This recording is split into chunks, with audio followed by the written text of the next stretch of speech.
tous, je suis ravie de vous retrouver dans cette nouvelle vidéo. Le sujet d'aujourd'hui, c'est vous qui l'aviez choisi lors d'un précédent sondage. Vous aviez choisi du coup l'huile de Nîmes, cette fameuse huile que l'on entend partout, souvent, comme étant miraculeuse pour traiter les nuisibles sur nos plantes. On va un petit peu voir aujourd'hui qu'est-ce que l'huile de Nîmes, qu'est-ce qu'elle contient en fait, quel est cet actif qui permet de combattre les nuisibles. On va un petit peu voir aussi les éventuels effets et sa éventuelle toxicité et son utilisation qui, vous allez le voir durant cette vidéo, n'est pas très claire au niveau légal.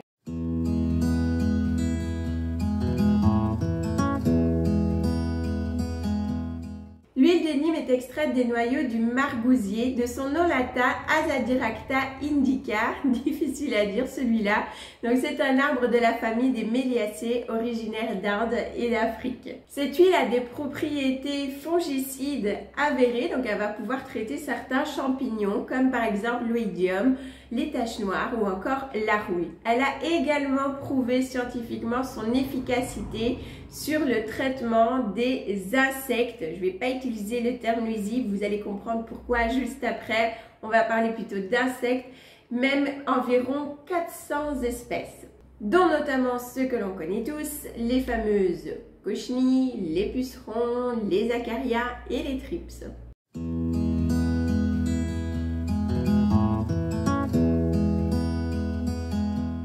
L'huile de Nîmes, grâce à son fort arôme, va agir dans un premier temps comme répulsif. Donc elle va éloigner les insectes des plantes. C'est déjà plutôt pas mal.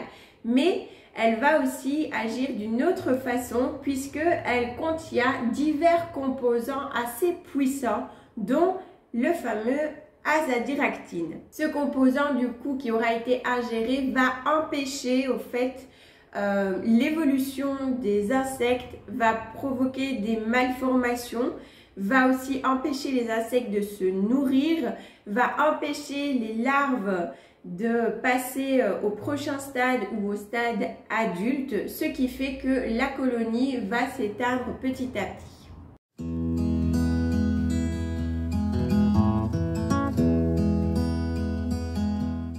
Les plantes sont dotées de toutes sortes de composants, on vient de le voir ici notamment avec l'huile de Nîmes, qui peuvent être très puissants. Pensez que parce que c'est une plante, parce que c'est naturel, c'est forcément sans danger est complètement faux. Ces composants, bien que naturellement présents dans certains végétaux, peuvent avoir de réels effets néfastes et ne sont pas à négliger. Donc oui, ils peuvent avoir un certain degré de toxicité, notamment pour les autres animaux, y compris peut-être parfois même nos propres petits poilus, mais aussi pour nos enfants ou pour nous-mêmes. Dans le cas de l'huile de Nîmes, elle est très toxique pour le milieu aquatique et des études scientifiques ont démontré qu'elle était tout autant pour la faune apicole, donc tout ce qui est les abeilles, les bourdons, etc. Nous concernant, l'huile de Nîmes peut aussi avoir une réelle toxicité. Elle a été classée parmi les composants présumés perturbateurs endocriniens, ce qui n'est pas très flatteur. Elle est assez toxique pour le foie, le cœur et les reins si elle a été ingérée, donc en usage interne. Il paraît également qu'elle pourrait avoir certains effets contraceptifs et aussi empêcher l'implantation de l'embryon. C'est une huile qui est dite neurotoxique.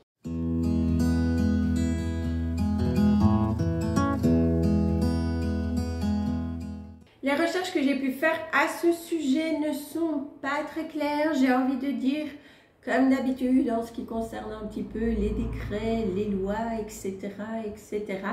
Puisque d'un côté on va avoir les irréductibles prôneurs, voilà, qui vont maintenir son efficacité et du coup l'intérêt de son utilisation.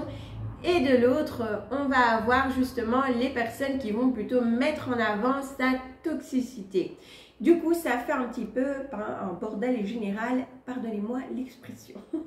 Mais c'est vraiment ce que j'ai ressenti quand j'ai lu divers articles. En 2008, l'azadirachtin a été classé parmi les composants qui devaient subir une évaluation concernant la mise sur le marché de produits phytopharmaceutiques qui auraient été composés avec cette huile. Et suite à une nouvelle mise en examen qui a eu lieu en 2011, la commission a décrété qu'elle était tolérée d'utilisation, mais sous certaines conditions et en signalant que chaque État membre avait le droit de réfuter cela et du coup de ne pas accepter qu'elle soit utilisée dans des produits phytopharmaceutiques, ce qui est apparemment toujours le cas pour la France qui interdirait toujours ces préparations. Enfin, en tout cas, jusque fin 2020, c'était toujours le cas d'après mes recherches. Donc, nous avons une tolérance, mais sous certaines conditions et avec le loisir de chaque État membre de faire un petit peu ce qu'ils ont envie, de laisser en tout cas la possibilité de réfuter et de maintenir l'interdiction. Donc tout ça, ce n'est pas très clair. Au niveau des études, c'est pareil, c'est assez flou. S'il n'y a pas vraiment, on n'arrive pas vraiment à avoir les tenants et les aboutissants puisqu'on a toujours ces, entre guillemets, deux parties là qui se chamaillent. Je suis pour, je suis contre et qui du coup vont chacun évidemment mettre en avant les critères qui leur conviennent, bien évidemment. Donc, c'est pas très facile. Par contre, là où la toxicité est vraiment avérée, c'est pour le milieu aquatique et la faune apicole. Là, il n'y a pas de contestation à faire, elle est toxique. D'ailleurs, sachez-le, si vous en possédez chez vous, il est interdit d'utiliser l'huile de Nîmes ou tout autre produit chimique, du coup dérivé contenant de l'azadiractine à l'extérieur. Voilà, vous ne pouvez pas utiliser tout produit contenant de l'azadiractine ou de l'huile de Nîmes à l'extérieur, au jardin, sur votre balcon, sur votre terrasse. C'est à savoir. En fait, en résumé, c'est comme si vous aviez le droit d'en posséder, mais un peu l'interdiction de l'utiliser comme insecticide. Vous voyez, c'est pas clair.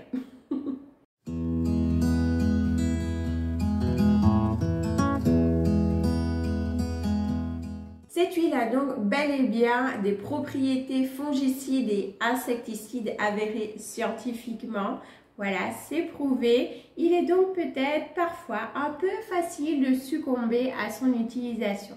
Mais d'un autre côté, on a vu les réels effets de toxicité qu'elle a, non seulement pour le milieu aquatique, mais également pour les pollinisateurs. Ces petits insectes qui sont très importants pour la biodiversité et du coup pour nous. On a également vu qu'elle est fortement présumée comme étant perturbateur endocrinien et qu'elle peut avoir des effets graves sur certains de nos organes si elle est malencontreusement ingérée d'une quelconque manière que ce soit. Mais attention, je reprécise quand même à des dosages suffisants. Voilà. On tempère un peu quand même la chose, mais il faut que ce soit dit.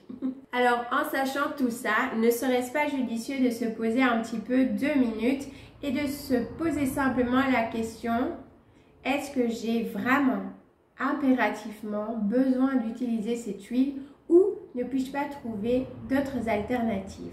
La santé est un sujet auquel je suis fortement sensibilisée. Donc, il est important pour moi de vraiment vous donner toutes les informations et de vous prévenir lorsqu'un produit peut s'avérer véritablement néfaste, voire même dangereux pour votre santé, à vous ou votre entourage humain et animaux.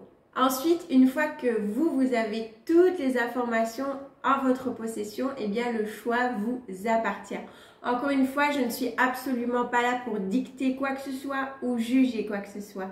Vous utilisez ce que vous voulez chez vous avec vos plantes. J'estime qu'il est juste de mon devoir lorsque je fais une vidéo de vous donner toutes les informations que j'ai pu trouver, que j'ai en ma possession.